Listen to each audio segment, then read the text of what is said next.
everybody. This is John Bell, and this is the Harbinger Report. Tonight, I'm doing something a little special, and I'm rebroadcasting another show. I rebroadcasted a show before from my panel with Hunter and Victor. I'm not Hunter and Victor, I'm sorry. With Hunter and TJ about Victor, and everyone really seemed to like it a lot. So, plus, it's a fan favorite from my old show, Dogman Cams. So that said, um, we did a second panel discussion that I'm gonna rebroadcast from my old show where we talk about the very, very famous story, the Land Between the Lakes, the LBL, the very famous dogman werewolf story where it attacked basically the story is a family pulled into an RV campsite at dusk in the LBL, and the mom and daughter were inside cooking dinner, and the father and son were outside setting up the camper, getting it set up for the evening, and making sure everything's in place. It takes a lot of work. You've got to make sure the jacks are level and the camper's level, and all that kind of stuff. It's unhooked properly, all that kind of stuff. So while they were doing that at dusk time, apparently a dog man came out of the forest and attacked and killed and slaughtered the whole family. Now, at one time when I was investigating this many years ago, I encountered a person who claimed to be a state trooper that claimed that they were there present at the scene for the aftermath. And I also heard testimony from someone who claimed to be a federal agent who was also there that investigated that scene that night and saw the aftermath. Also, I heard local townspeople saying that their relatives were telling relatives, family workers working at diners, sort of thing, that about the story as well, and that how it took place. And it was a horrific story, and it garnered a lot of attention. There's several different accounts from different channels and shows, and I brought on Hunter and TJ, and they do a masterful job at piecing together different stories. It's a lot of information, can be a little slow at parts. I was actually texting Hunter as he's basically, he's old school military, used to like giving reports and intelligence briefings to like big brass, right? So he's sitting here like, oh, the weather was this, the wind speed was this, the blah blah blah blah blah, and I'm texting him like, dude, you're being boring. Stop reading and start talking. And he's like, looking at the text. But he did a masterful job. I couldn't be more proud of those guys, and I'm very proud of the show. So that said, without further ado, let's check that out. And tonight we've got an exciting show for you where we've got our panel discussion group back, and we're going to be discussing the super, super hot topic that everybody has a different side on the very famous, or the most famous, probably, arguably, Dogman encounter, which is the LBL, the Land Between the Lakes. So that's what we're going to be discussing this evening. Also, there was a lot of drama that happened in the last show about me doing the panel and who these people are that I brought on. So I just want to clarify that to any of the audience that might be interested in that at all. Hunter, who's going to be on your screen to the far right, he and I served in the same military unit together, different battalions, but same unit. And he has sent me his DD-214, and I've read his military history on there. And for those that are in the military, you understand what a DD-214 is. Your personal file records outside of your medical records. That tells what you were involved in the military, what accolades you might have won, medals, et cetera, schools you went to, and things of this nature, units you served in, et cetera, time, grade, those sort of things. Hunter has sent me his private and personal DD-214 without me requesting it, and I greatly appreciate that from him. He's also sent me other personal verifications of his time spent in the military, including some specific schools that he was involved in the military that military people would recognize. And so I can fully say I vouch for Hunter that that this is the case, and it's enough for me to bring him on the show. Another thing is, he and I have been friends for a while, and he has done ferocious research in a lot of areas. And a lot of people that are naysayers or have different opinions haven't done as much research as he has in specific areas. And that's why I invited him on the show. He also brought his friend to the table. All right, TJ Neely. TJ Neely has a book out that he's written on dogmen and the revelation, the human hominid connection. Okay, which I highly recommend you check it out. My friend Jeff on his show said that it's a must-read book and spoke very highly of him, which I was grateful for. He also has a background in the military and special operations. Both of these men have experience in high-level brass and military operations and special operations, and that makes them have a unique perspective on some of the topics that we talk about, like what we did in the previous show, and hopefully it'll lend to some of the stuff we talk about tonight. And their analytical skills and research plays right into the study and research of things like the LBL and trying to figure out, what grounds we're on with that. So I just wanted to throw that out there. Hunter's working on his book right now over some of the topics we've discussed, and TJ has his book completed. And so that gives me enough that I feel comfortable bringing them in. No one here claims to be an absolute expert on anything. I'm not an expert, all right? I'm just a person, a normal, everyday guy, just trying to get the truth out there like everybody else and to try and arrive at the truth, all right? And I don't take anything that anyone says and just discard it. I try to take in everything, or witness for that matter, okay? No matter how crazy it sounds, all right? Some people have really had problems with some of the guests I've had on. I don't care at all.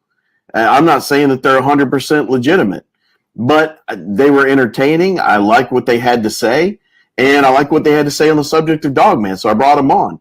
That doesn't mean I fully verify them. That doesn't mean that I fully believe everything that they had to say, or that I swear before Almighty God and country that everything they say is true or the person is valid. That's not my job. My job is to try to bring on people to get to the truth, and the best way we have with what we're given.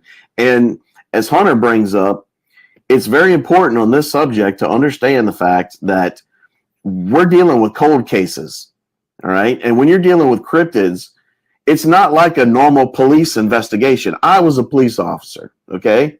I was a state trooper, all right? You can't approach these cases like you would a normal murder case. It doesn't work that way. And we don't have tangible evidence or physical evidence, all right, that most times that we have to really go off of. And these are cold cases, meaning that they happened a long time ago and we don't have a lot of evidence, and we're piecing together a lot of hearsay, just from what different people say.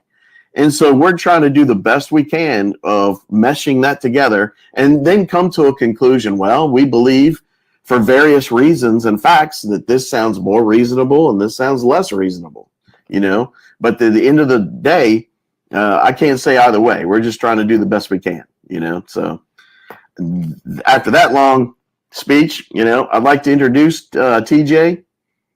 Why don't you come on and give people a brief bio on yourself, and then we'll bring on Hunter, and then after that we'll get into the LBL. Yeah, that was a great lead in. Thanks, John. Appreciate it. I did a full 20 years active duty military. Retired as an Army officer. 8 of those years was in special operations. So I was exposed to a whole lot and did a whole lot. I used to parachute into work. That's how I used to get to work sometimes. So it was high adventure is what I say. But what we're doing here in the cryptid world, as far as our research, this is as a hobby.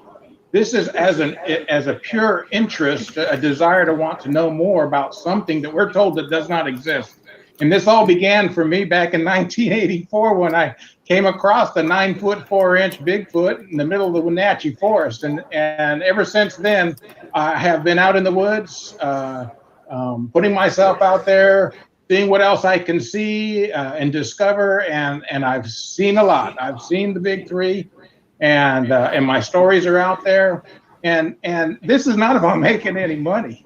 I mean, like I told you, shared with you, John, I said, if you know anything about Amazon, putting a book out on Amazon, that sucks up all of the profits right there. I make about $1.50 per book.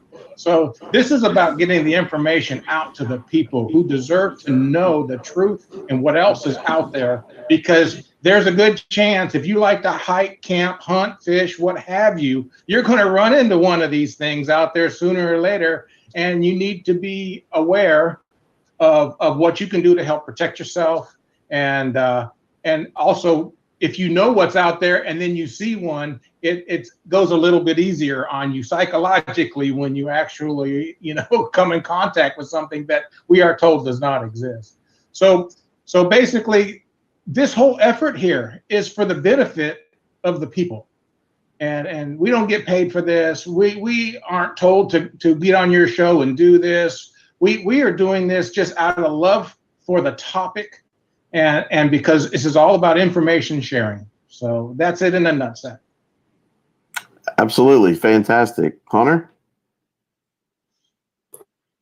Well, I'll do either one of those. So I'll be real brief. Retired military, 39 years in the Army, retired as senior leader, 6 years of combat. And everything that TJ and John covered pretty much covers it. So I got a lot of cool experiences and stories. Not all of them are cryptid, and I'm not going to bore you with them here. But it's good to be back, and thanks for all the folks that attended last week. Hopefully it was valuable as we go forward. I think you're going to find that it leads into what we're going to discuss tonight with the LBL. So thanks, John. Yeah, and also I got a lot of heat last time for talking about Victor so much and not having Jeff on the show. So I talked to Jeff, and he said that when he can, he's super, super busy right now. But when he can, he's going to come on the show, and we're going to do a show with me and him just talking about that. So hopefully that'll satisfy some people that was upset. And yeah, it would have been great to have him on. He's very busy right now. I did let him know that I was doing the show, that I was planning to do the show about his witness, et cetera, et cetera. But that should be coming in the hopefully relatively near future. But that said, the topic for tonight is the LBL, the land between the lakes. This is the hottest topic right now.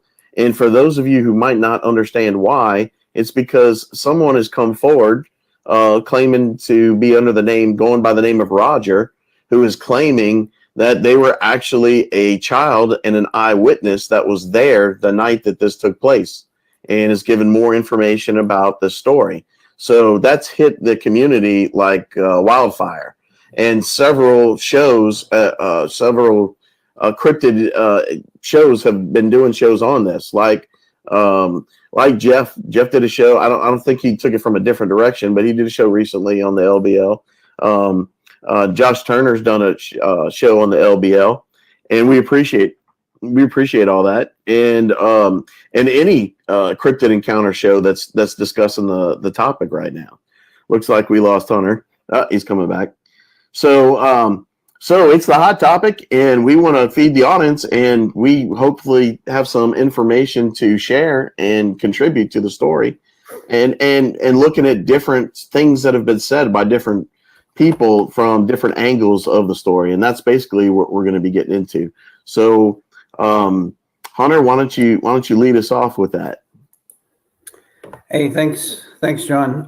Yeah, just as a reminder for you guys, I was actually working on writing a story about the LBL by basically combining the known stories we had out there into one, let's say, longer story.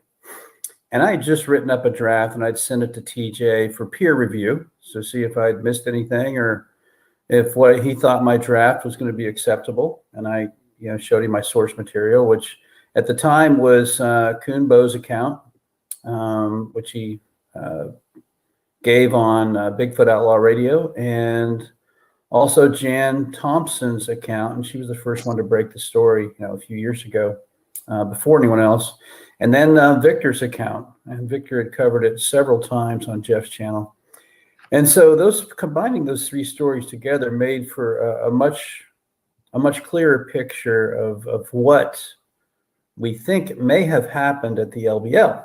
Now, granted, there's no living, well, with the exception of Roger, who just came forward, there's no living witnesses, there's no evidence, so I'm going to read through a couple of documents to you that establish, the baseline for what I was trying to get to. And the goal was to put this story in a book. So that's kind of, it just so happened while I'm doing this, Roger comes on the scene and gives us a whole bunch of new material. So I had to kind of start rewriting the story about the LBL, but now we have a cradle to grave, no pun intended, kind of story that didn't exist before. We had three different stories looking through three different lenses. Some of them covered some of the same material, some doesn't. But when I go through this, you'll see how I kind of logically break this down. So give me a second. I'm going to read through how we start this whole thing. And so in the LBL investigative overview, I kind of laid out some things. So this refers to the 1982 excuse me, Land Between the Lakes family murders. And there's a bunch of sources I use. So number one, witness to the LBL attack comes forward. Beast of LBL, that came from the Cryptid Studies Institute, and that's enclosure 1. So Saxon Warlord sent out an email. If you guys want access to this material, I want to give it to you. So I'm not holding anything back. I'm very transparent with this, and I think the more people that look at it, the more input I can get, and I think we can have something that's a lot more complete than what I would do myself. So if you guys want to access the material, send an email to saxonwarlord2@gmail.com. Tell them, give me your name and your email address. I'll give you access to the shared drive, and you can download everything you want. And there's like 15 documents in there. So anyway, that's I posted that a little while ago. So if you reach out, when I get done, I'll make sure that you guys have access to it. And you can follow along or read it at your leisure. Either way, you can kind of see where I'm coming from as I'm piecing this together. So that was number one. That was the witness to the LBL, and that was the Cryptid Studies Institute. That's enclosure 1. The Dogman of LBL, Bigfoot Outlaw Radio, episode 40, part 3, and that came from Bigfoot Outlaw Radio. That's enclosure 2, and that's Coon Bow Story. Enclosure number 3 was the LBL Family Murders by Jan Thompson. Enclosure number 4 was Dogman Victor shares his father's and his similar hunts. And that's from, Dogman Encountered with Jeff Naldani. That's enclosure 4. Enclosure 5, that's Victor LBL references. And so he's made several references about the LBL on his time on Jeff's show. So I dedicated a whole document to that has all the captured comments and questions he's answered with regard to LBL. You can quickly go to them. There's links. You can go right to the video. And I did the transcripts because you can easily do a word search and find the passage you're looking for or the word you're looking for to see what was actually said. Number 6, moon phases for 7 April 1982. That's enclosure number 6, and you'll see that we had a full moon. Enclosure number 7 is the weather report for 7 April 1982, and you'll find that at 6 p.m. it was 40 degrees. Winds are from the northeast at, I think, 12 to 15 miles an hour. And the LBL, enclosure number 8 is the LBL maps and reference material. So there's maps of the LBL and reference material that I'll reference throughout my analysis. So you guys can go to it and you can kind of look and see in terms of measurements, how far it is from one place to the other, things of that nature. Enclosure number 9 is the motorhome evidence. So I got pictures of the motorhome that Roger said that he'd used, the family had used, for this trip. And I got some other motorhome evidence from either that or a different crime scene at the LBL. Enclosure number 10 is the werewolf. That'll show pictures of a decapitated werewolf that's actually in a museum in London or in England. Enclosure number 11 is the timeline. Now it's a waterfall chart that I started, and that needs a lot of work. And so that is a draft, and by no means is that complete. And that would require some Q&A with Roger to kind of straighten some things out. Number 12 is military reference material. So that's only important because in Roger's testimony, he mentioned seeing some types of unmarked military type vehicles and some uniforms that had no badges or markings whatsoever. And so we talk a little bit about that in that. Number 13, other strange hominid cryptids. All right, so I've heard people in chats and other places talk about, well, I think it was a Gugway, or I think it was whatever. And so when you look at the description and the origins of these three creatures that were mentioned in chats, you'll find that they don't come anywhere close to what this particular creature is. And so those are pulled out. Those have been researched hard, and they're actually in a cryptid encyclopedia. Number 14 is Bigfoot Encounters, episode 315. That has, I stuck that in there. That happens to, it's from Vic's channel. That tells a story about an encounter at Fort Polk, Louisiana in 1980, and that's the earliest reference I could find about the Men in Black, or in this particular case, Victor's organization. And there's a lot of revealing.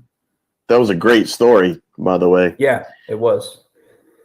And the last reference I have is number 15, Dogman, a Connecticut connection and update in Taylor, Mississippi. Now, that's only relevant because that's another piece of evidence I had that gives Victor credibility, because he showed up at Luke's farm after a dog man had killed his grandfather.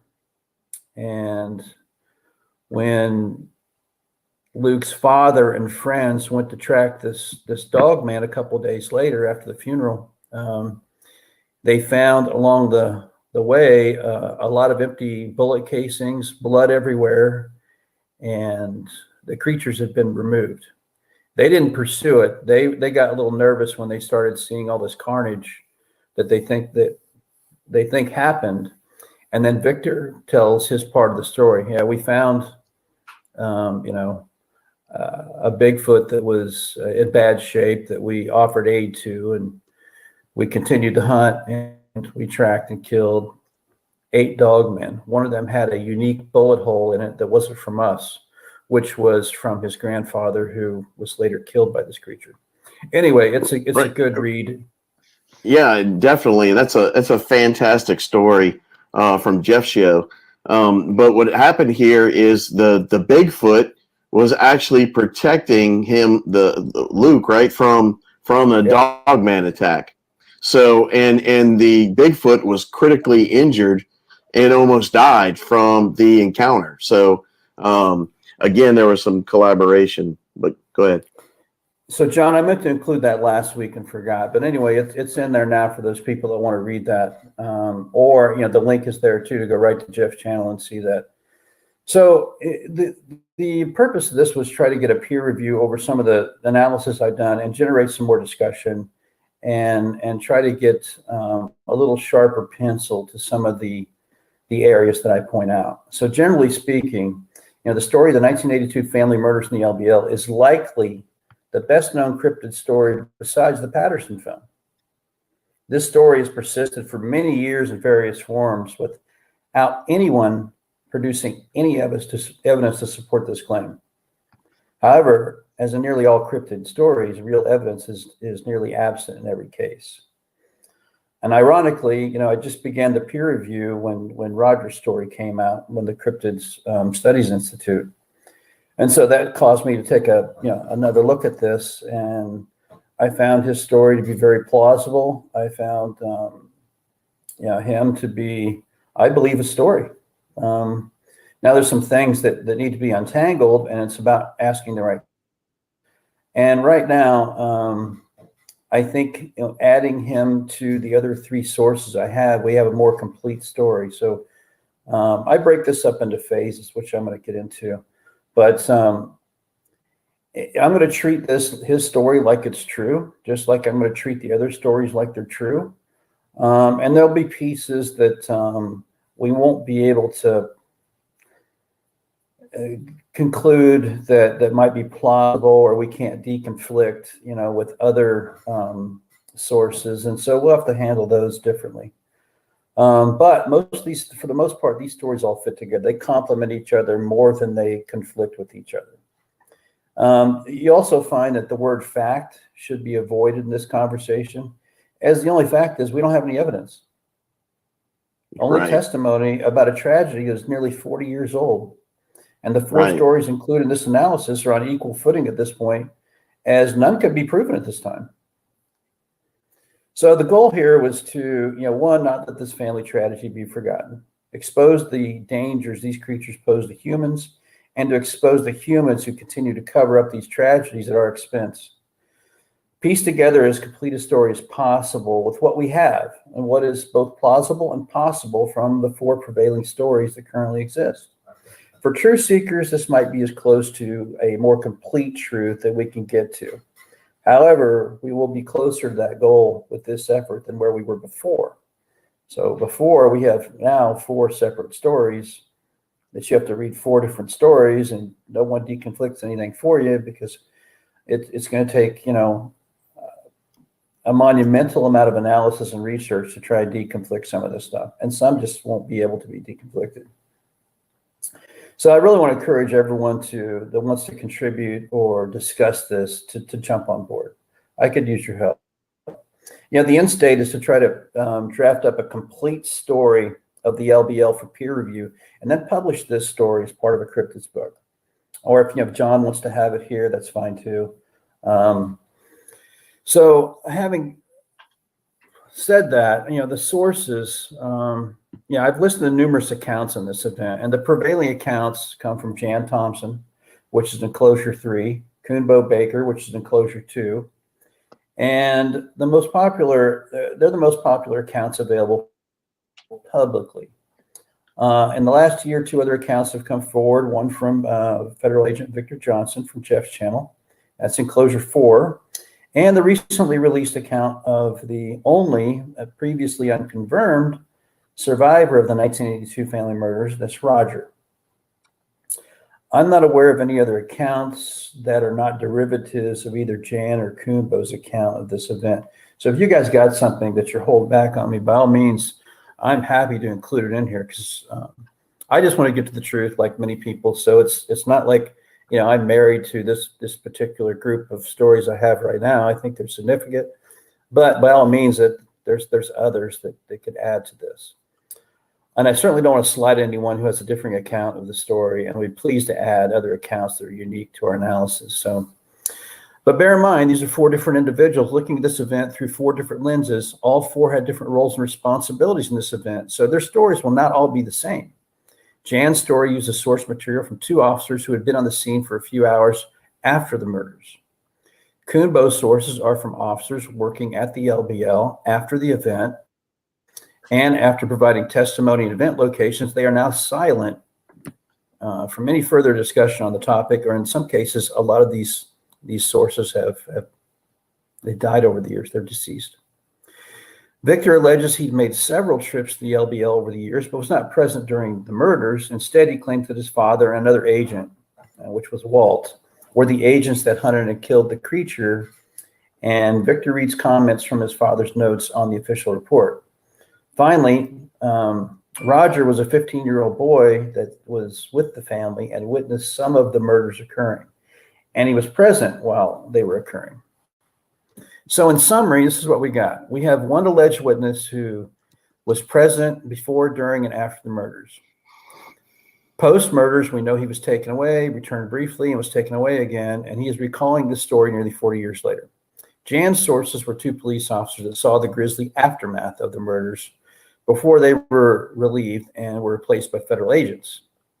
Coonbo's sources played various roles after the murders, but provide anecdotal and eyewitness testimony and context after the event took place. Victor provides testimony mostly related to witness statements and to the hunt itself of the creature responsible. Now, when viewing this from a 30,000-foot level, these four stories should complement each other, and these four stories represent four people looking through different lens, different times. And for the most part, these stories do complement each other. There's some things we'll have to deconflict. We can get into that. In the meantime, I'm going to treat these conflicts in the story by exception, some of which we'll discuss, and some we'll just have to leave alone, and they probably don't belong in the story. As far as witness source credibility, Roger sounds very credible to me and provides a lot of new information previously unknown. Parts of his testimony does match parts of Victor's testimony released in 2020. It also matches part of some of Jan and Kumbo's story. Could he have drawn from all those stories to create his own version? Well, possible. I feel it's unlikely. He offers up too much new material and provides details comfortably without hesitation. Now, there's some gaps in his story, as his presence during the post-murder phase was not persistent. He left the crime scene and was brought back, and then left again. Those periods will need to be explored with targeted questioning, as this implies he was not at the site.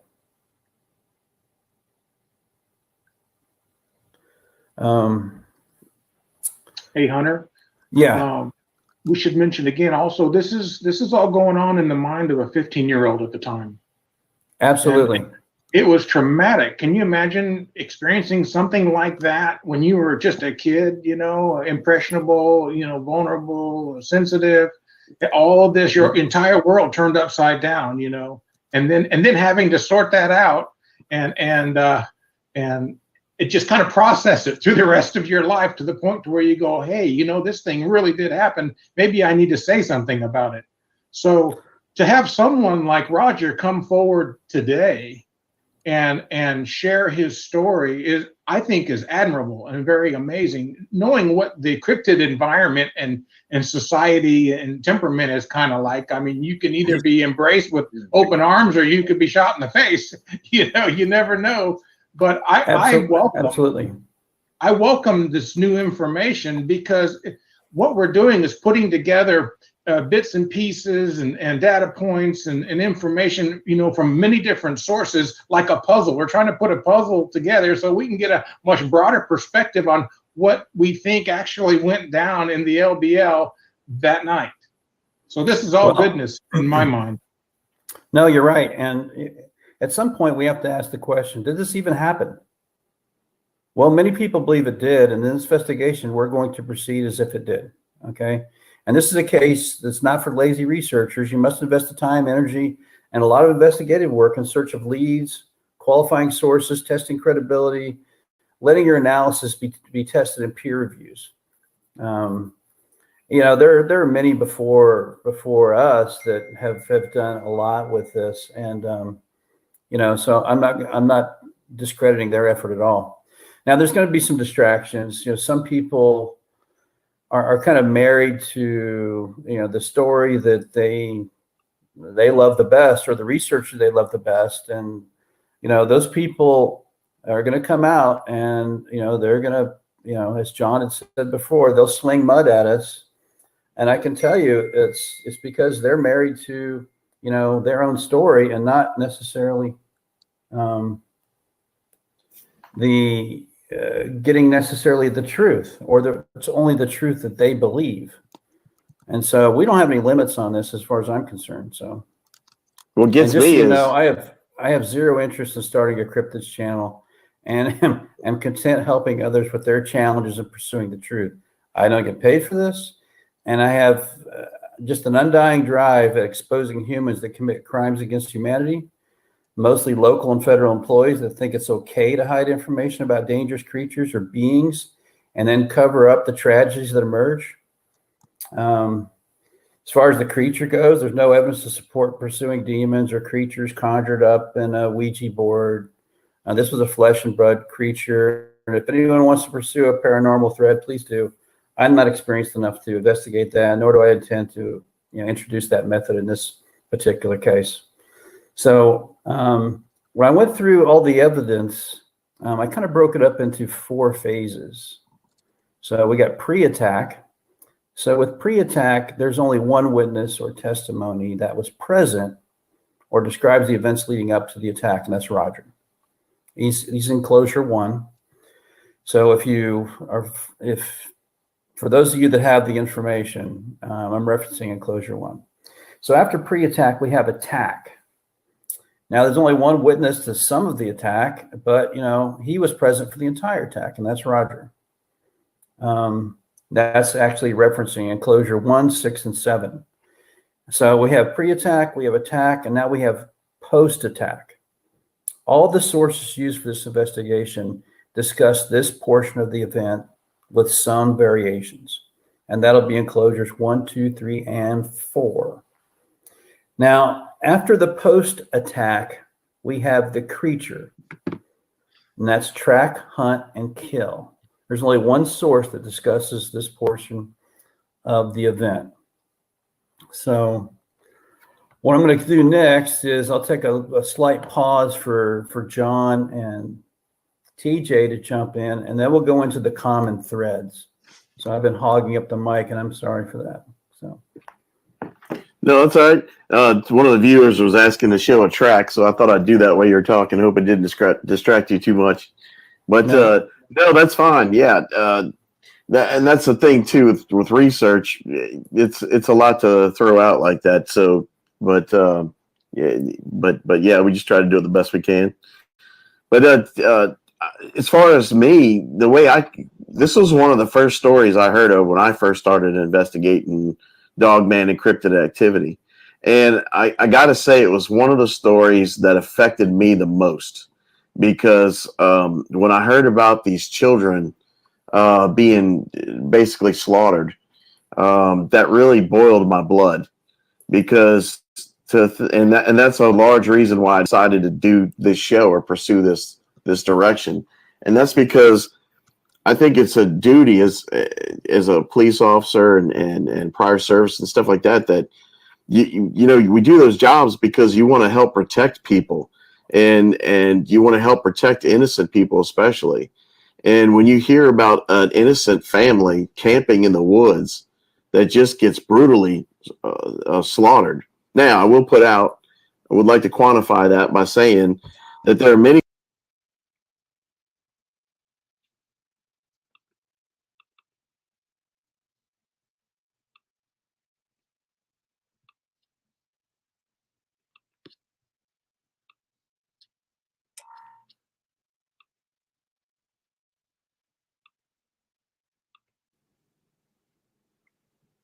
Hi, everybody.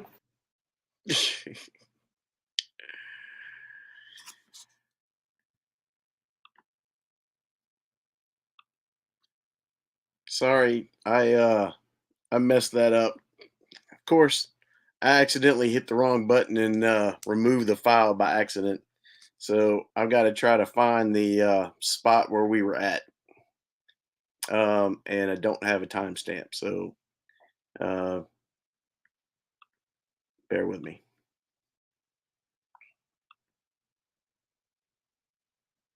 When I heard about these children being basically slaughtered, that really boiled my blood. Because and that's a large reason why I decided to do this show or pursue this direction. And that's because I think it's a duty as a police officer and prior service and stuff like that, that we do those jobs because you want to help protect people and you want to help protect innocent people, especially. And when you hear about an innocent family camping in the woods that just gets brutally slaughtered. Now, I would like to quantify that by saying that there are many. Uh-oh. It did it again. That was not me. So wondering what in the world is going on here now. Of course, it's always got to be something.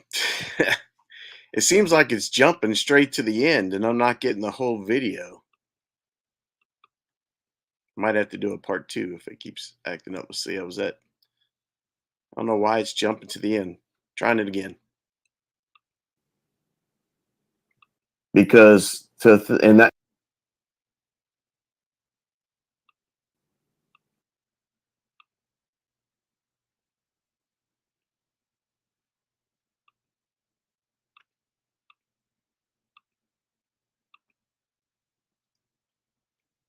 Huh. Well, I apologize. Apparently the whole video didn't record the way I recorded it down. I don't know if it was from the source or from just me copying it and trying to move it over to the channel. But let me try one more thing. But it looks like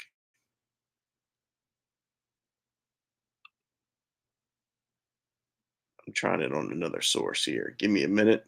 Sorry for the delay.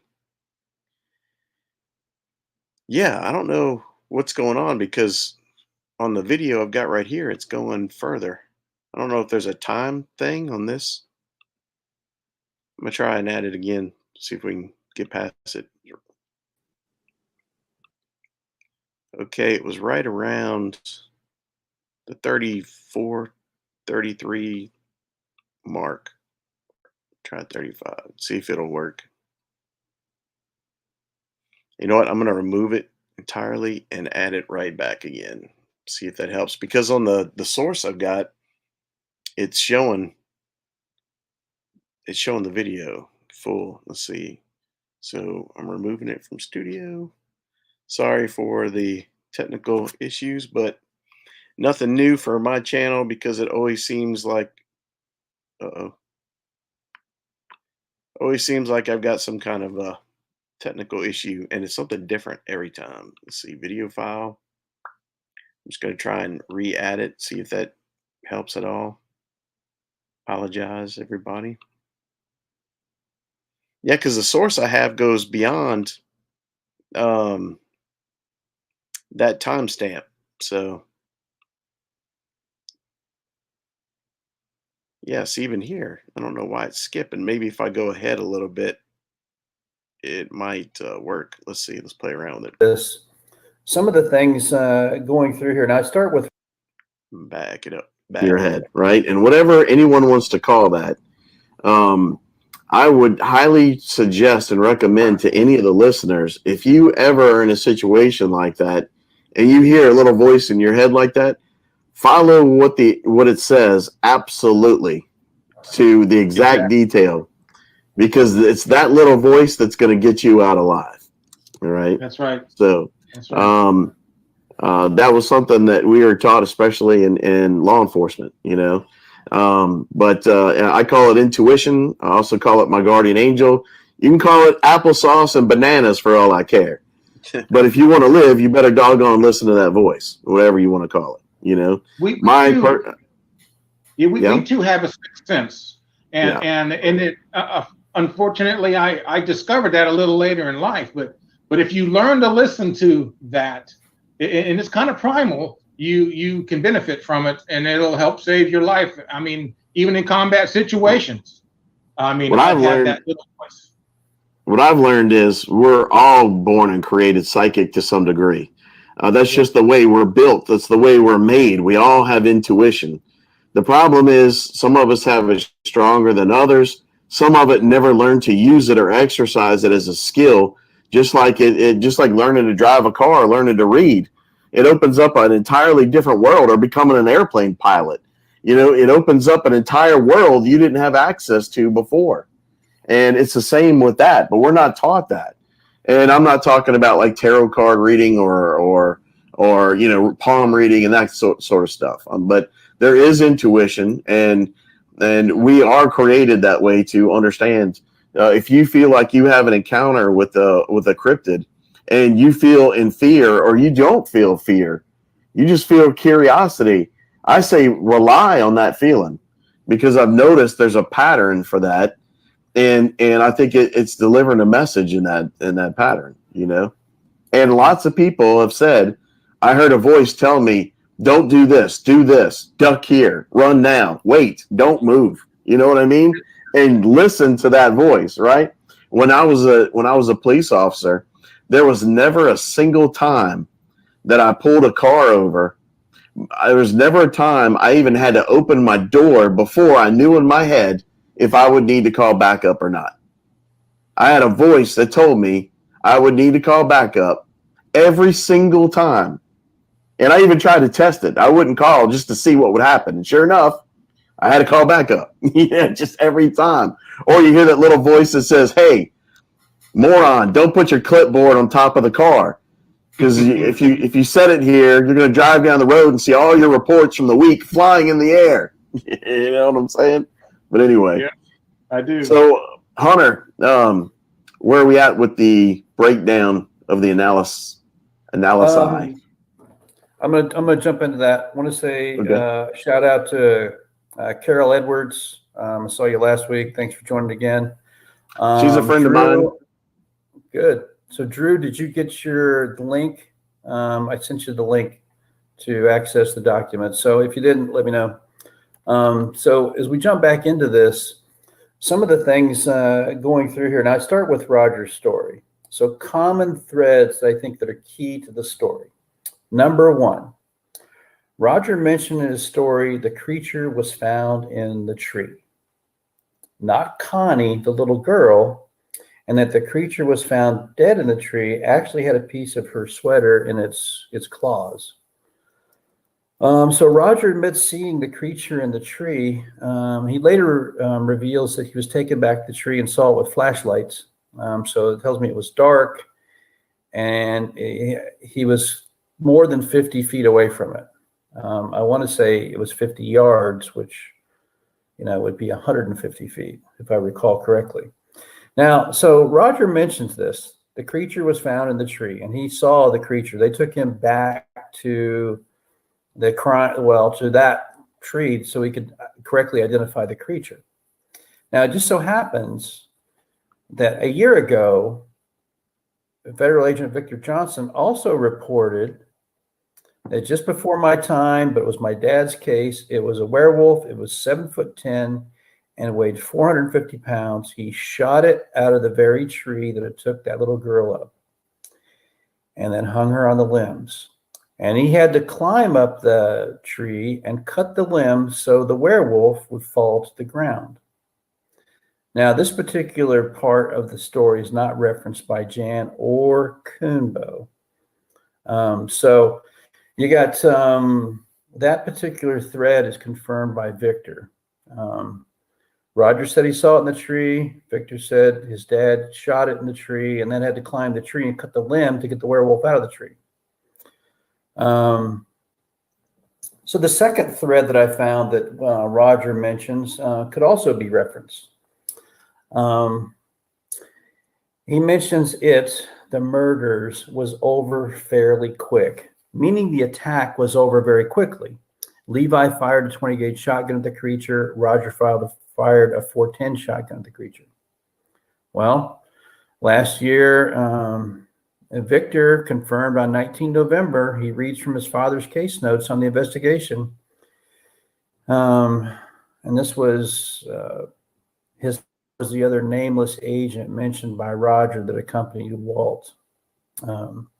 Witness statements from nearby campers. There were two families that heard the commotion. It sounded like there was an explosion, and that would be one of the shotguns.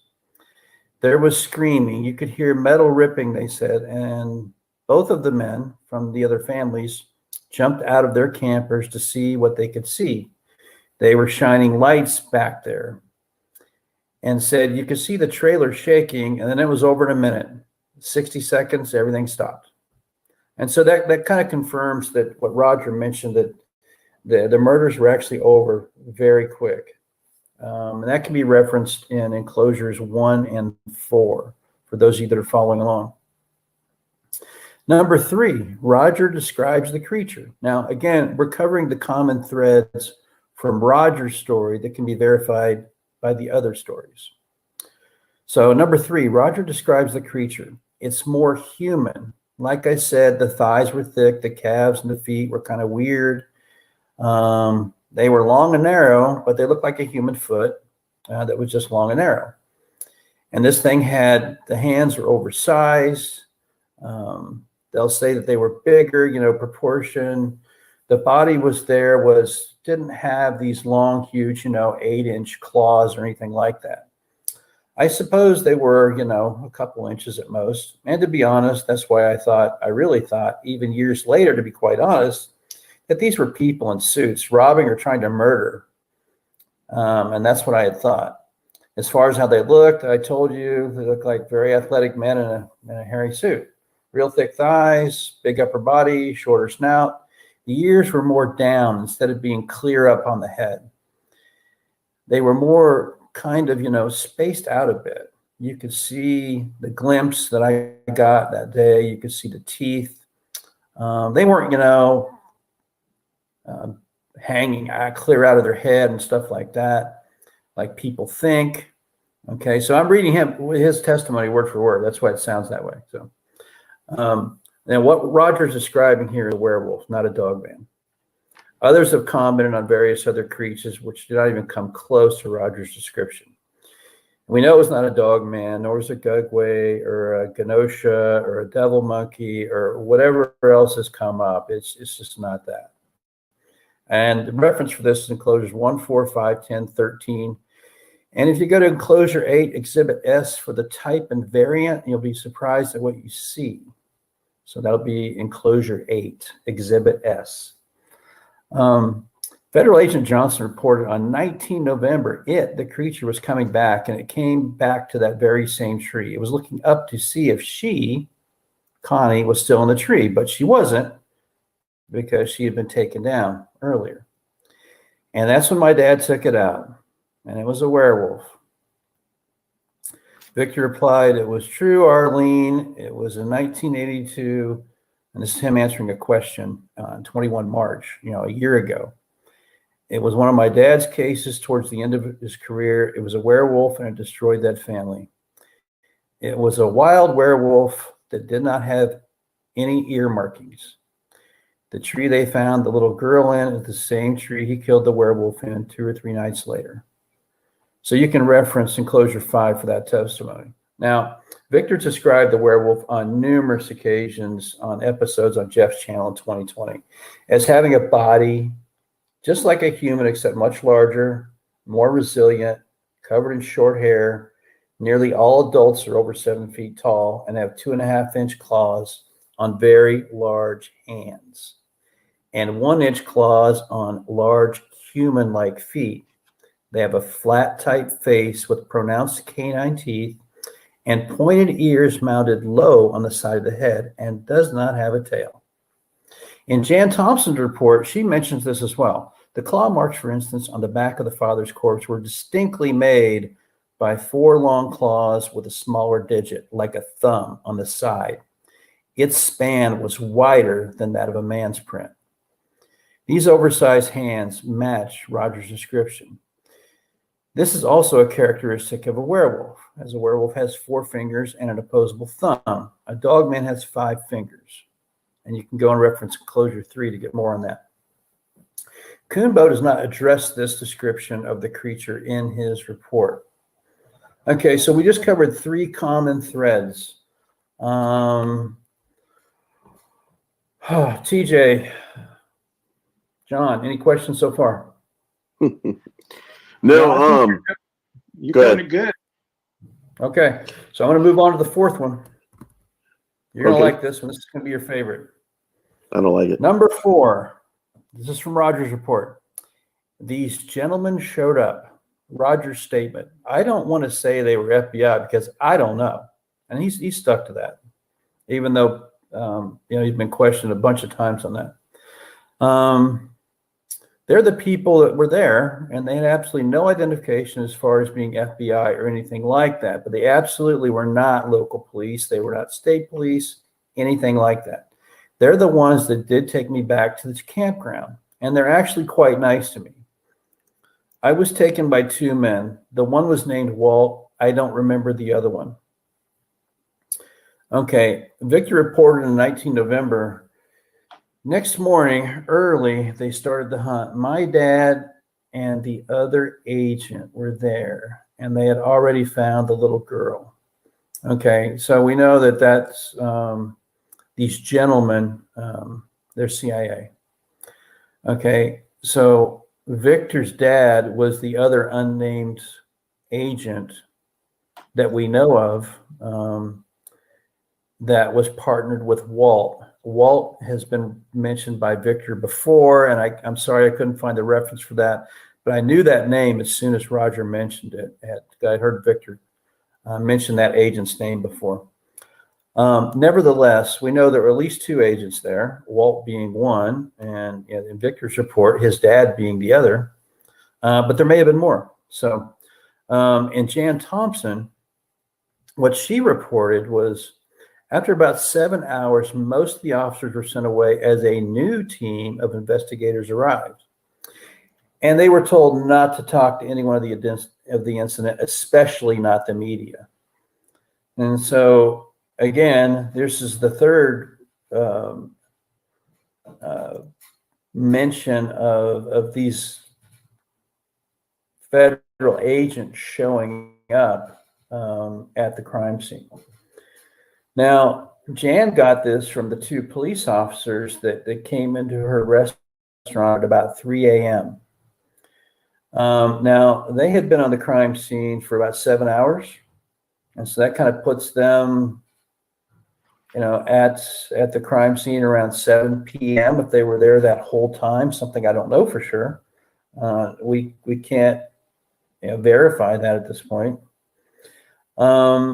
But if they've been there 7 hours and were told to leave by these agents, that would make it around 2 a.m. And so this is one of the areas that needs to be deconflicted, as Roger's arrival time with the agents at the scene is long before that, according to him. So that's something that needs to be some pointed questions to try to untangle that. Kumo mentions in his story the men in black may have showed up, which is slang for federal agents, and so that's referenced in Closure 2. So when I'm constructing a logical timeline, Roger mentions it was almost dark, which would be around 6 p.m. on 7 April 1982. The local weather report has sunset at 6:23. And so you can go and look, reference enclosure 6, 7, and 11 if you're following along.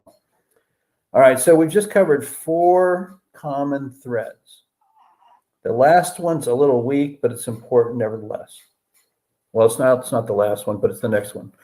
Roger mentions they were in the last parking area. Now, I assume this means the last area in that particular campsite to park a camper. I assume that's what it means. Jan or Kumbo does not mention this in their account of this at all. Victor read on 19 November from his father's notes. Excuse me. No excuse. That's just unprofessional. I'm getting dry. I can't hear you right now. You must be muted. That's just unprofessional. All right, whatever. Victor mentioned in his report that they were the furthest back in the campground. So we have Victor kind of backing up Roger's reference at this point. So what questions do you guys have so far? Nothing. I didn't write any down. You know what? What's that? Here's something I saw in the comment section. 1911 Drew made a very profound comment that I think we should point out. Is he said something that what we're doing and all of us who are bringing to light these details about the existence of these creatures and the behaviors and what we know about them, we are actually speaking for those that have been taken in the past, those that have disappeared overnight, those that whose cases have been swept under the rug or covered up, and that was a very awesome comment. I just wanted to give him credit for thinking along that line, and that just justifies what it is that we're trying to do here, as a group, and the importance that surrounds this kind of work, to help us all understand what is actually going on, and how we can protect ourselves and protect our loved ones and our homes, and so we can get further down the road until we fully understand what is going on in this world of ours and what we're actually dealing with. Because I honestly believe that that there's a hell of a lot more going on in the cryptid world than just the big three that we've talked about. Oh, yeah. No doubt. But I can't boil the ocean tonight, guys. It's just, you could go on for days about a lot of this stuff, and it's just, yeah, we can't cover it all. We're just trying to make a dent and, talk about the subject and maybe fill in some details. Another really good point that a couple of the listeners have brought up is that in Roger's description, he also talked about the ears were not high up on the head, were much lower on the head, on the sides. So that also gives that also fits the description more of a werewolf type creature, if you're going off of Victor's information on that side. And I can say this, I still don't, not claiming that Victor's 100% credible or not, but we have been able to bring up some cases where we would say we definitely have reason to believe that he could be a credible person. And that's why we're using some of his testimony in the LBL story in light of that. However, so that's why we're bringing that up. And there was something else I was going to say, and I'm completely forgetting what it was. So I'm just going to shut up now. Y'all play host. okay. So, hey, there was a couple comments. I know Carol asked what I was reading from. Well, I was reading the stuff that I was sharing with you guys, which you can have access to the shared drive and pull this stuff down and follow along if you like. So send an email to saxonwarlord2@gmail.com, as I put in the comments, and just provide your name and email address, and I'll punch you in, and you can have access to the shared drive where this is being held. I hate to do it that way. I couldn't, security wouldn't let me open it up to the whole world to download it. I tried that and it didn't work. The link didn't work. So anyway, I'm happy to give you guys all the reference material and research I've done so that you can follow along and, do your own thing if you want. Contribute, tell me where I'm wrong, or help. Yeah, because the idea is it's a collaborative effort. So, Yes. and we want input from all points of view. And I'm not willing to say that a person's not credible just because somebody comes on and says, "Oh, that person's trash and we shouldn't listen to them." No, I don't think people should be discounted that fast. And especially if you haven't done real, research on the subject. So I think that's important. And I remember what I was going to say earlier.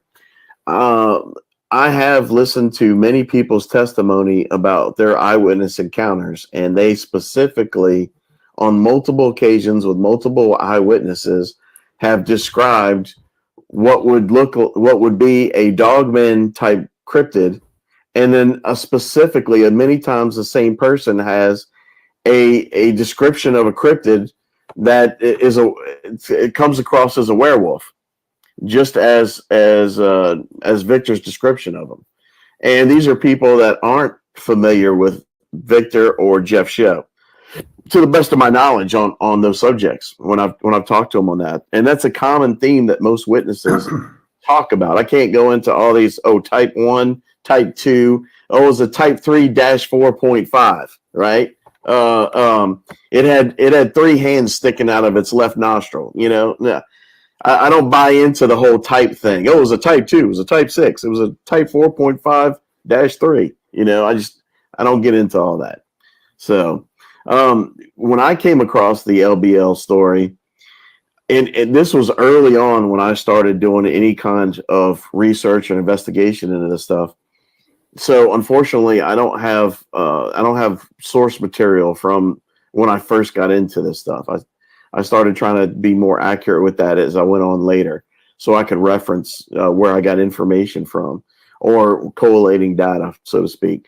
But I heard from testimony of 2 people that claimed that they were law enforcement that were on the scene on the night of the attack, and then a third person that claimed that they were a wildlife fisheries agent or something to that, forestry service or something to that effect. So, and they talked about how the story got out into the local town. Yeah, we can't see that. Yeah, never mind. But they also talked about how the story got out to the local town and the diner through family connections that they had, and that's been verified. So I believe the stories I heard, but I can't say 100% if these people were actual police officers that were there that night. I just know that they claimed to be when the story had gone down. But it was terrifying nonetheless. We know that something did take place there, and we know it was horrific. Now, the exact details of how it went down, that's still really up for debate and discussion. But it is very interesting with Roger coming forward to try to give his testimony. And there's been a lot of talk. There's been a lot of talk on Roger. A lot of people are on one side of the fence that Roger, why, he hasn't come forward and since 1981 all the way until now, that can't be credible kind of idea. And then others say, no, a lot of what he says makes sense or collaborates other stories. So, and there's a lot of shows right now talking about that. Roger, I think himself has been playing the circuit and going on different channels to be interviewed on the subject.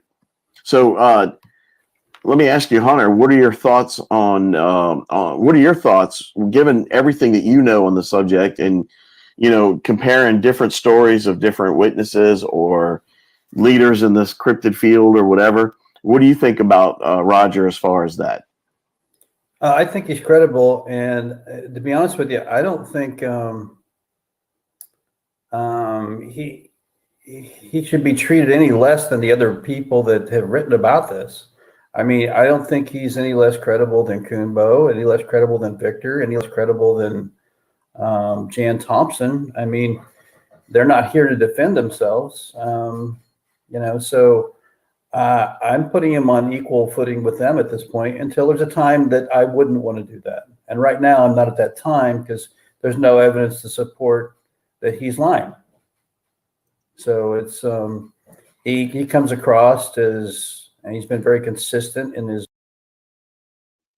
I'm pausing this real quick just to make a comment.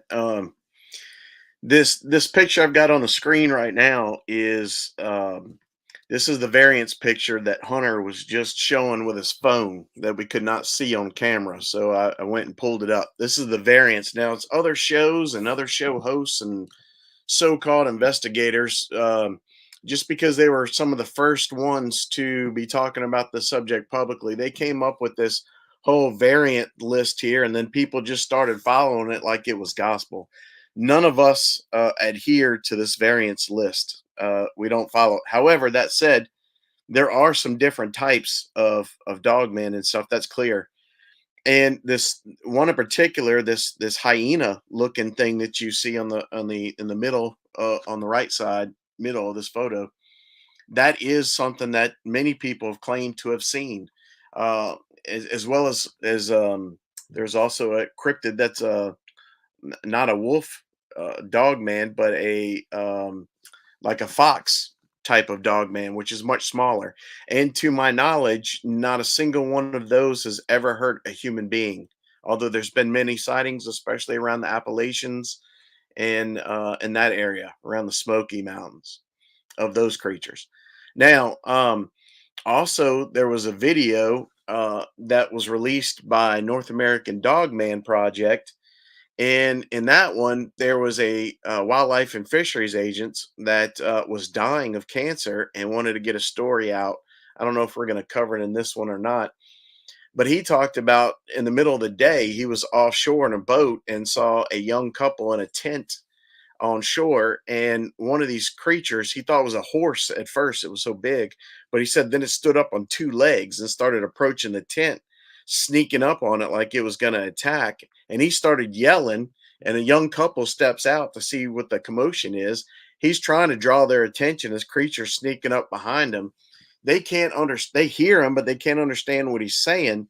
And the wildlife and fisheries agent says that this creature jumps on them and just kills them in seconds.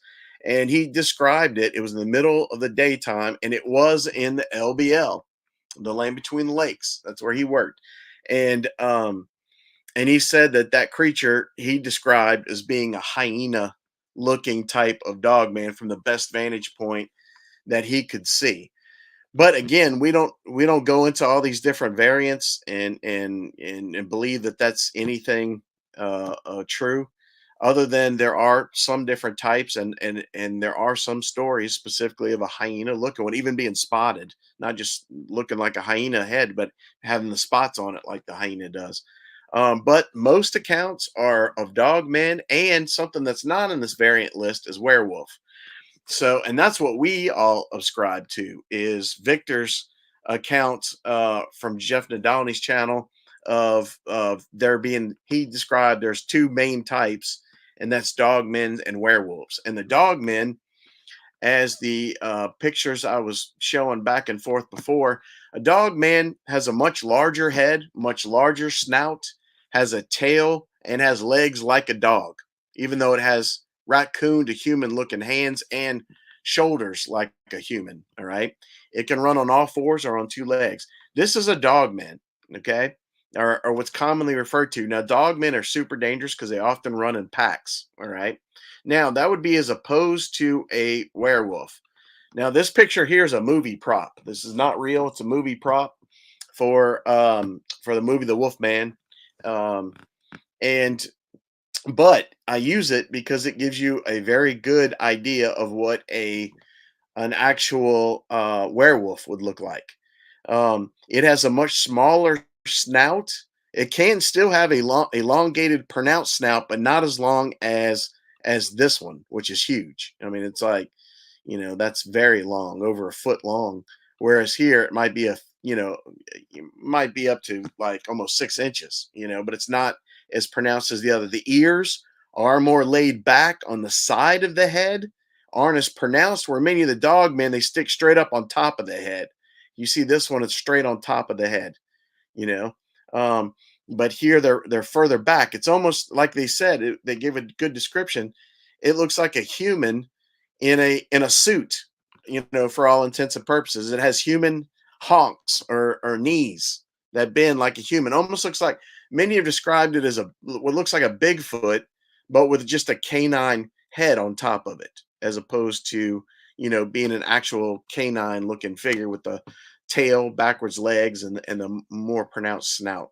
Now, this is a real image that I was showing, and Hunter referenced this in the beginning, and so I went and looked it up.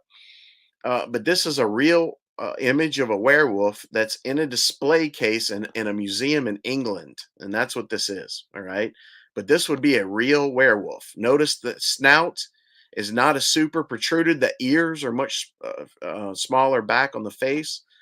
You see it from the side view. Again, the ears are not on top of the head, but further down, more human-like, even though they're pointed. And the snout, again, is not as protruded, and it would have human-shaped legs on it. So I just wanted to make those comments, and just to clarify, and we'll get back to it. Messaging. He's been very detailed in some of the stuff that he's experienced, and it does match up with other reports. In particular, it matches up a lot with what Victor put out. And he wouldn't know Victor from Adam, and Victor's not telling everything about the LBL, obviously, because he's restricted on what he can put out. And there's a little bit of misinformation I think he stuck in there too, which we'll see in the timeline. His timeline is about a 4-hour difference than everybody else's. And I think that was purposely done, as when he first came on the scene, he kind of told us that he couldn't always talk about places and times and events all at the same time. In other words, he's able to put out information. He's just not able to prove anything. So with his organization, it's not what people talk about. It's what that can be proven. That'll be the same with any of us. Yeah, you can talk about that stuff, but as long as you can't prove it, that's all we care about.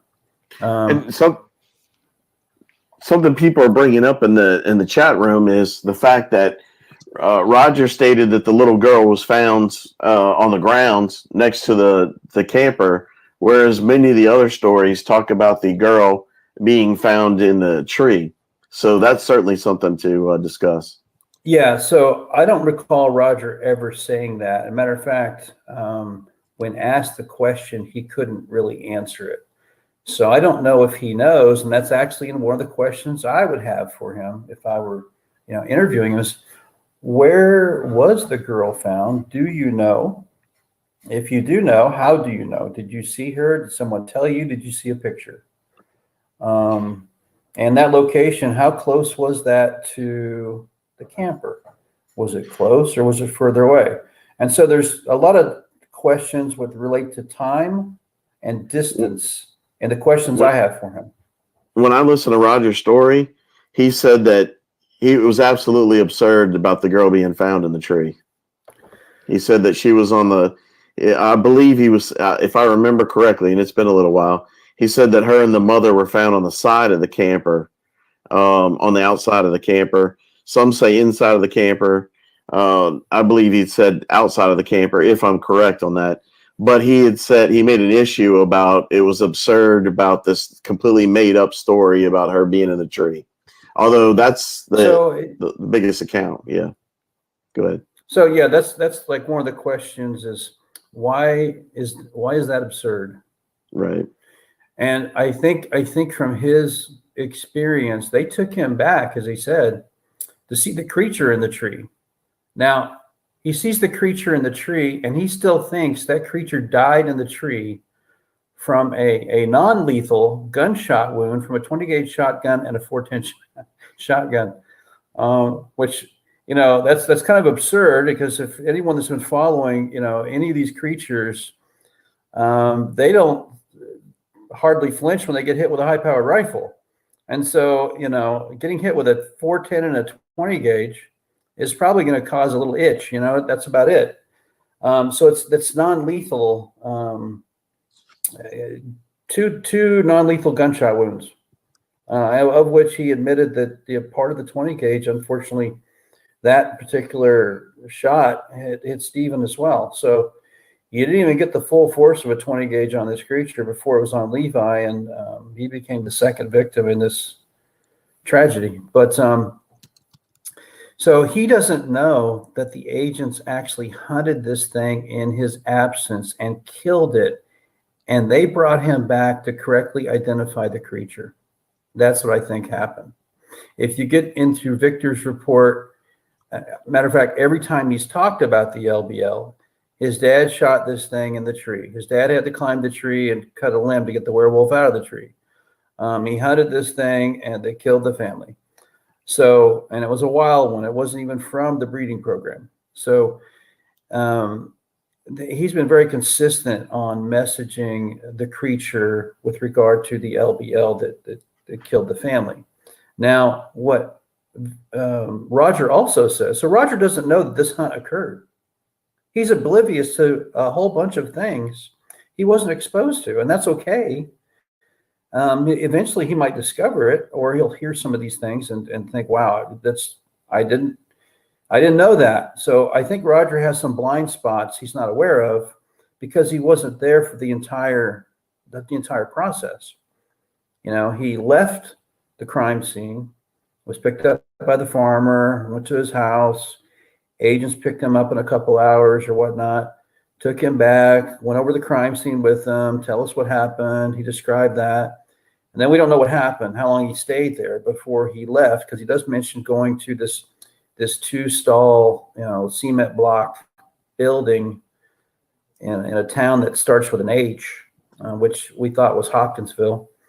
And so he hung out there for a while. Then eventually he had to come back and identify the creature. We assume it was dark because they put lights on the creature. And so that doesn't quite line up with Victor's story. Victor's story starts early morning on the 8th. My dad and one other agent were on the hunt. And as they went back to that tree, figuring that might be their starting point, because they know that the creature was in the tree, because they found the body of the girl in the tree.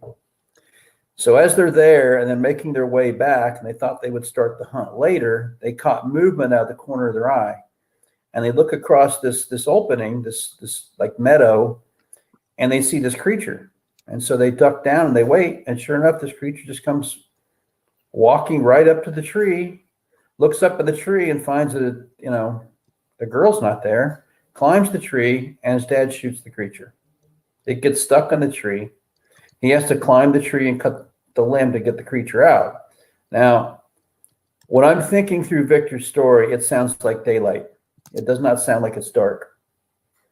And so Roger says that he saw the creature in the tree dead, and they shined lights on it. Well, if it was daytime, you wouldn't have to shine lights on it. So, I mean, so there's some conflicts right there a little bit between when Roger saw the creature and when Victor said the hunt occurred. Now, yeah, they could have started the hunt in the dark, because I think sunrise was at 5:35 that morning, the 8th. I have that on my timeline as well. So they could have started before that, but now we get into, well, you went up to the tree, and then as you were leaving, you saw something out of the corner of your eye, and you decided to duck down, and sure enough, it was the creature returning to the tree. Well, that sounds like it's daylight. Doesn't sound like it's dark unless you were wearing, night vision. And I'm not sure if they had night vision in 1982 for agents to, hunt. So there's a lot of unknowns with that. And so that's another time conflict that needs to be deconflicted. So I do believe that Victor's dad or another agent, killed the creature. I don't think the creature died as a result of Levi and Roger's, shotgun injuries. That would be fairly close to impossible, I think, as those shots wouldn't have been lethal, not with bird shot, as he claimed it probably was. So Stephen Riley, I've shot squirrels with 410 that got away. Me too, Steve. I used to have a 410 growing up. So, but that's one of the things that I have identified in here. And so the next thing we have, so now we're up to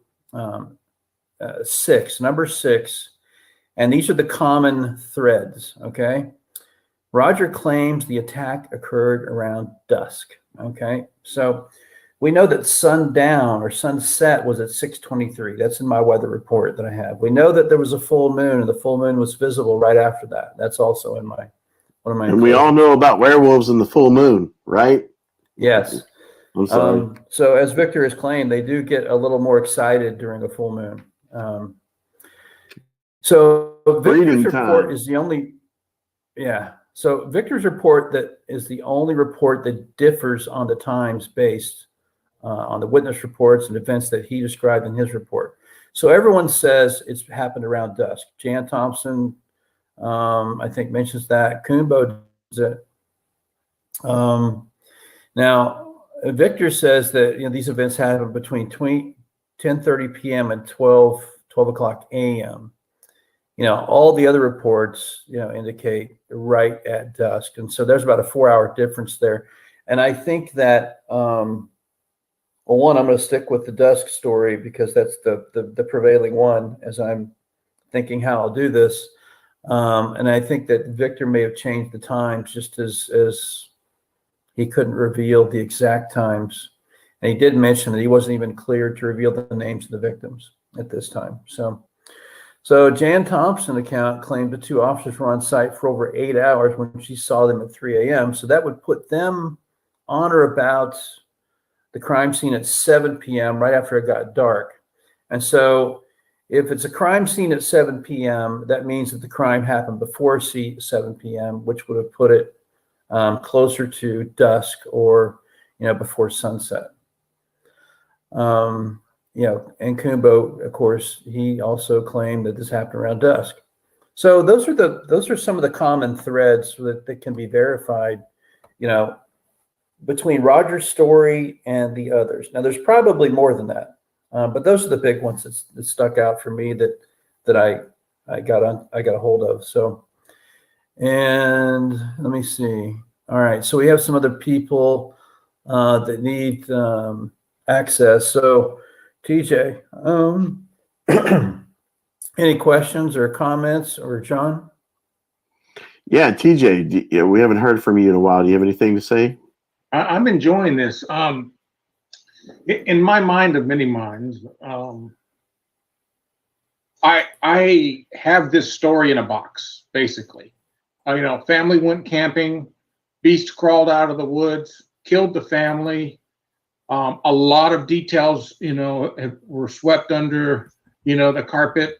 The whole story never really came out in the open with all the details, with a warning to people, be careful. Yes, we were able to confirm that this is most likely a werewolf type creature. It was one singular, could have been two, doesn't really matter. The creature was later killed, and we have to learn as much from this particular case as we possibly can at this point in time. But in my mind, I pretty much have it in a box, and it's like, okay, got it. But what bothers me is what other cases exist out there, and since we're talking LBL, they exist in the LBL. What other killings have gone on out there that have been kept from us, have been swept under the rug, in addition to this case alone? And that's what bothers me, and that's what I want to know about. And because obviously the authorities, the government is going at great lengths to keep a cap on this thing, and a lot of money is being spent because we actually have people actively handling these cases and moving people around and manipulating the media and hunting these creatures. And we got aircraft coming in and vehicles rolling in and out and teams coming in out of nowhere, the Men in Black or what have you. And it's kind of crazy if you think about it. So there's a huge containment effort going on regarding these cases. And that's what I want to know more about. And we discover these things in doing exactly what we're doing now. And I would truly love if more people would come forward with what they know, what they've experienced, what they've heard, what they've seen, and we just continue to share more and more information with each other, because that's what it's all about. That's what it's all about. So you're not going to get that from the media. You're not going to get that from any government agency, whether it's local or federal.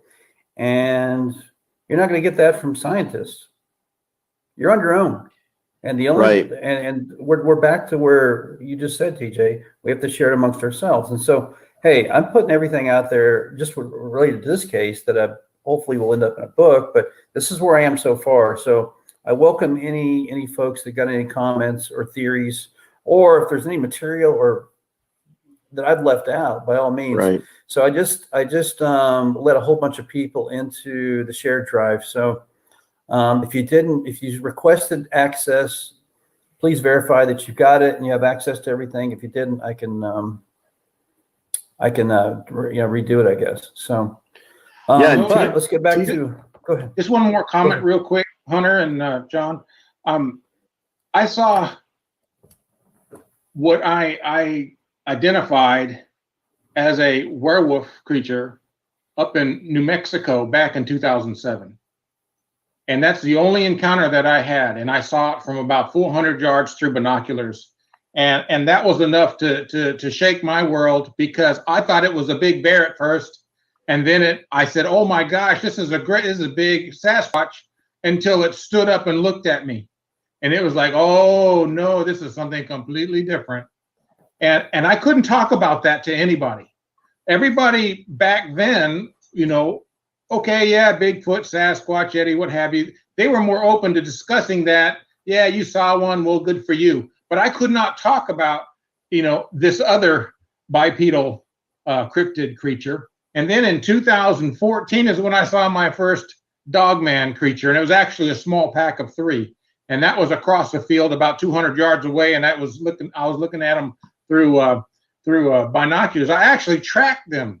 I found tracks down by a creek and followed them for about 1.5 miles, 2 miles through the swamp to get to a point to where I was just at the edge of a tree line looking across the field, and they're on the other side of the field sitting there looking at me like they knew I was coming. And that's when I said, oh, okay, it's time to go. But and those stories will be shared in my new book. But up until 2019, you couldn't talk about those other two critters, you know? Right, absolutely. And TJ, you brought about other cases that have taken place in the LBL, and that's certainly worth bringing up and talking about. And one of the viewers, Kristen, asked to go into one of those stories and one of those encounters, and that was Jody Cook with North American Dogman Project. To his credit, put out a video that I ordered and have a copy of, and it was fantastic. And it was a wildlife and fisheries agent or forestry agent that worked in the LBL, and he was on his day off and was fishing on a boat offshore. And in the middle of the daytime, when he said at first he saw this creature look like a horse to him, just like when you saw that werewolf, the first thing you thought was it's a bear, you know, because your mind tries to assimilate and adjust for what you're seeing. And this man said he thought what looked like a horse was approaching this tent where some campers were camping. And then all of a sudden he says the thing stands up on two legs, and he realizes, okay, this isn't normal. This isn't natural. What the hell is that? But the thing seems like it's stalking and slowly approaching the tent. So the forestry agent starts yelling to these campers, and two campers come out, a young man and a young woman. They hear the commotion, they hear the yelling, they come out of the tent to try to see what's going on in the commotion. And the forestry agent's in the boat offshore, waving his hands and jumping up and down and screaming. And they wave back. They don't understand that he's too far away for them to hear what it is he's trying to say. And he's trying to point over to this thing that's still approaching them. And the next thing you know, he says this thing jumps on top of both of them and slaughters them both instantly in the middle of the broad daylight. And this guy said he was so freaked out by this encounter that he actually passed out. He lost consciousness. And he woke up in the boats that had gone into some sort of bay further miles down the river, where it got caught up in some little bay. And he woke up there, and he said he realized he had peed all over himself, and was completely in shock and shaken over what he witnessed. And he debated, should he go public? Should he report this? And he said he came to the conclusion that if this thing is real, then the higher ups know about it. And he was afraid, if I put this out or try to make a report about it, he was like, I'm afraid for reprisal for my job, which I'm dependent on for a salary to feed me and my family, or even a reprisal against my family. So he decided that he was going to shut up about it and not tell anybody what he saw. Well, years go by, and he said he was new on the job, about 2 years on the job, and still felt like he was a rookie at the time. But years go by, like 20 years go by, and he's now an older person who's retired, and he has cancer, and he's on his deathbed. And he says that before he can meet his maker in death and go to a judgment or whatever his belief system was, he said he felt like he had to get this thing off of his chest that he's held secret for so many years, because he felt very guilty for not reporting this young couple being slaughtered in the middle of the broad daylight in the LBL. And so he finally decided to do a deathbed confession to reveal this. And sure enough, 2 weeks after doing the video, he died of his cancer. So that was another. And I can tell you this too. I've spoken to military contractors that have had lots of experience with dogmen, werewolves, or whatever. They don't make a distinction. They just know there's different kinds of creatures they saw. Maybe it was a -2.47.1, but he said I've had military contractors tell me there are parts of the LBL that if you go in there, you're not coming out alive. And they highly stress to me not to go playing around in there, because there are parts of that place that they said you will not come back from. So that's what I heard. I'm sticking to it. Anyway, so someone wanted to share that story, so I thought I'd throw that out there since we were discussing other incidences in the LBL. Hunter, what do you have to say? Are you silent? I didn't think that was humanly possible. Whatever.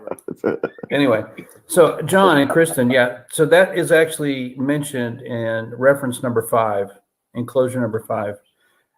Somebody asked Victor that very same question, and I think his response was, I think this happened in 79, and he looked in his files. He goes, well, 79 was kind of a light year for us. We only had 9 incidents in the LBL, and that was not one of them.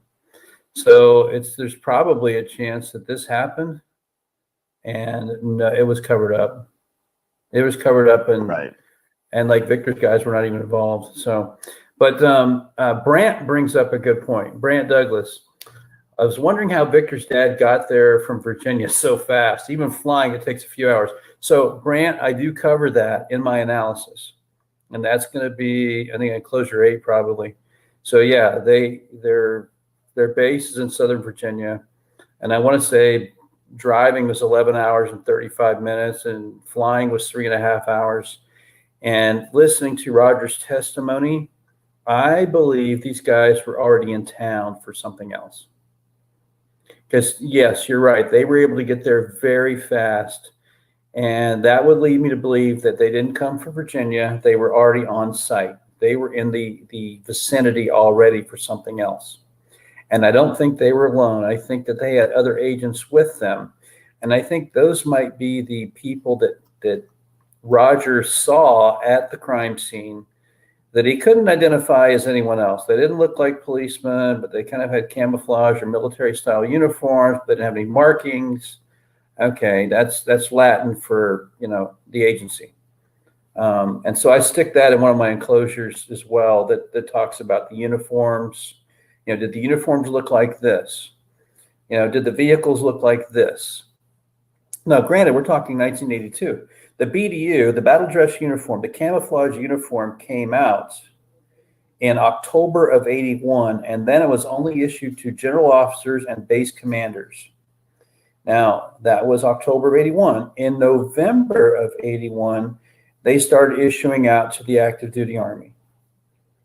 And, this came in phases. You didn't have enough to, get them all the same day. And in some cases, they were issued, and then depending on what your rank was, you had to buy them. And then you had to hope for your size. So it took a little while for that to get out. And so since this event happened in April of 1982, now you're talking, within 6 months of the initial issue to the active duty forces.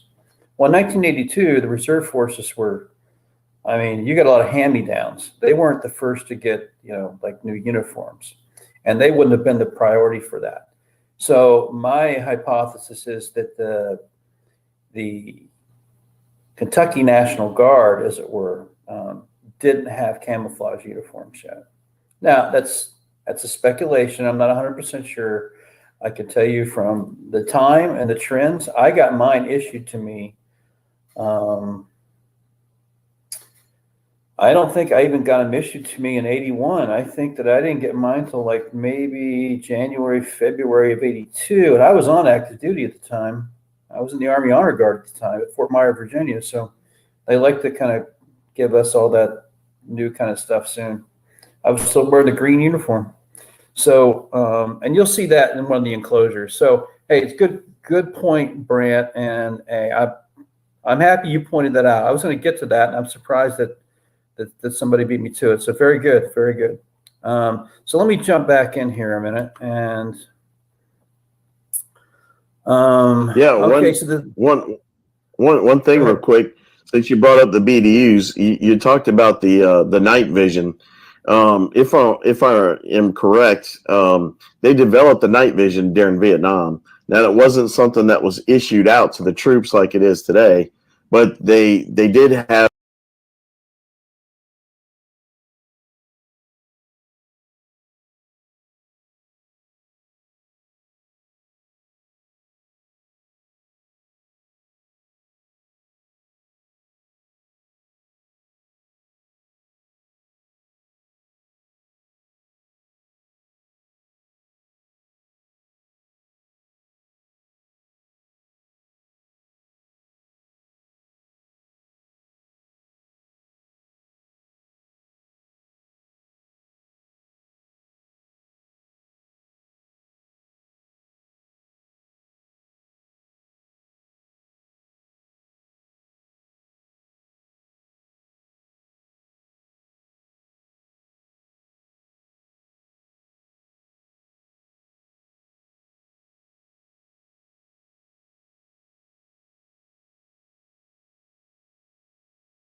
Oh my goodness.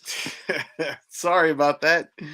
Somebody in the comments just told me I had no sound. I'm sitting here going on forever. You know how you're on the phone and the phone gets dropped and you just keep going and don't realize that the phone's been dropped? Sorry about that.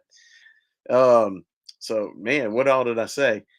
I was saying I'm going to cut the show right here because I have someplace I've got to go. There's only about a quarter of the show left. I will release a part two and put that on there so you can finish hearing the rest of the story. I'm really proud of that story that these guys did um, in that show and the amount of work that they put together, especially Hunter with his analysis. I mean, he goes deep, as you can see. So, but the LBL is such an important case. And it is one of the things that spurred me on and got me into this whole thing and made me want to do a show and go public to warn people because the fact is our government is creating these creatures. They've got breeding programs and they train them and they release them into the wild all across the US and they're all around the world even. So other governments and countries are doing the same thing. They are native to naturally being in the wild, but our government has taken that and weaponized them essentially for their for military purposes. They say, but what that means is for their purposes, not for us or our purposes. That's we don't matter. Them achieving their goals and agendas is what does matter. But unfortunately, these things are hurting and killing people and and they also the government also polices these creatures if it starts getting too public or deaths or start getting too public or activity. They do send in teams that will either push these creatures away. They've got ways of hurting them. They've got techniques for hurting them, not hurting, herding, like herding cows to push them away. Otherwise, they eliminate a team. If you've got and dog men run in packs. The werewolves do not. Now, a werewolf, if you see a werewolf in a pack, it's because it has a mate and may have a child. That's it. They are otherwise they're nomads. They're solitary creatures. The dog men, on the other hand, run in packs, and usually that's a pack of usually 3 to 5. Um, However, some packs can get quite large. There have been stories of packs of 30. There have been stories of packs of nearing 100, which had to be eliminated because it was just getting out of control, kind of thing. Now, I don't know how much validity there is to that, but um, uh, they in rare cases they've had team ups with Bigfoots, which is really rare because they're kind of natural enemies of each other. 90% of the stories of these two encountering each other, it's a battle. They are both very territorial. Bigfoot are more territorial. Dogmen tend to be not as much as werewolves, but they tend to be kind of nomadic. I mean, they travel. They don't tend to stay in one spot that often unless they're brooding young or something like that. In that case, they'll create a nest usually in the woods, and usually it looks like a mound, like a dirt mound or mound of sticks or something, almost like a beaver kind of thing, but on land. Or you find holes, like a dug in hole in the ground. It's like a little cave system, and you do not want to go in there. You find stuff like that, you don't want to mess with it. Um, and Jeff the Downey show, he did an audio book where he talked a story about a kid riding on a dirt bike that ran into one of these mounds by accident, and all these little heads started popping up, and until Mama woke up, and he took out of there like fast, which was a good thing. A good thing he was on a dirt bike and that joker was moving. But anyway, yeah, but what I was saying is what gets me into this is just that the whole family was wiped out by that creature in the LBL. And there's many stories like that. The one I talk about often is there was a little black woman in Mississippi, little elderly woman. She got a flat tire in her car driving out in the dark road in Mississippi one night. She called 911 on her phone. They said they would send a deputy to change her tire for her, which we used to do that all the time. And then deputy gets on the scene and she's not there anymore. There's just a big pile of blood, and it's drug off into the wood line with large canine tracks. So, I'm here to tell her story because she's no longer here to speak for herself. There was a woman that was a medical doctor, highly, highly um, decorated, award winning, famous medical doctor, tons of degrees, highly respected. She got in one of these situations where she's driving home one night. She sees a dog man standing in the road. She stops to investigate. The others sneak up behind her and grab her out of her car. That's also very common. There was a 911 audio of a man driving in I think it was like a Suburban or something with his family, and he called 911 on the OnStar. Remember when those were popular in trucks and all? He called OnStar for like an ambulance because he said that a bear ran in front of his car. He swerved, ran the vehicle turned over, and they're upside down in a ditch. And as they're calling OnStar and trying to request help, luckily they were all okay. But then they all start screaming when something approached them and went offline. So what was that? These things are smart. They know how to strategize, and one will get your attention while the others come up your six or on your flanks. So you've got to be very careful of that. They talked about that in the Jurassic Park movie when they were talking about the raptors. Where's my raptor claw? Okay, this is my megalodon tooth. This is my thing of ancient Samaria. But somewhere in here, got my old badge. But somewhere in here, I have my raptor claw. Anyway, I don't see it. So, but like in the movie Jurassic Park, they were talking about how those raptors were intelligent, and one would kind of pose in front of you, get your attention, while the others would kind of sneak up on you. I still don't see it. Would sneak up on you and and take you out. So these dogmen are known for doing that. Since we're on the topic real quick, some other differences of dogmen, and I talked about physical differences, but Victor said that werewolves actually had vocal cords and had the ability to speak. So if you ever have a creature speaking to you, that's why. It wouldn't sound like us talking. It would kind of sound like you're speaking to someone, a Down syndrome person, probably. But you can communicate. Supposedly, that's what he claims. Now, dogmen, on the other hand, they don't have vocal cords like we do. So they don't have a means to speak, but they do have a means to communicate. And I believe that they have a kind of a telepathic means of communication. And I would say this, if you encounter one, listen to that voice in your head. Just like Joe's in the chat room, and Joe had his encounter when the one snuck up on him in his truck. Joe heard a little thought in his head that said, "I've got you and there's nothing you can do about it." That's real. That's not your imagination. That's you picking up on a telepathic communication where this thing's telling you what it's about to do. Volt, in his story, when he encountered a werewolf out in the woods of Mississippi, same thing. It cornered him and it said, "I got you and there's nothing you can do about it." That's the words he heard in his head. All right. So, and Victor always said they don't speak, but they do have a way of communicating. And he would kind of chuckle it off and not go into detail. But I know what that is. They have a telepathic ability. So now, when it comes to telepathic ability, that doesn't always mean you'll hear words, okay, or sentences in your head. But what you will feel is its intention. If its intention is it's just curious, you'll feel that. If its intention is it wants to eat you, you will feel that. So, and then you've got to take, you got to take measure at that point to try to deal with that or protect yourself and your family. And as I talked about in the comment section earlier, yes, always invoke God and bring a big boomstick. And don't put yourself in compromising positions. A woman in the chat room said she was going camping with her son. Always bring protection with you. All right.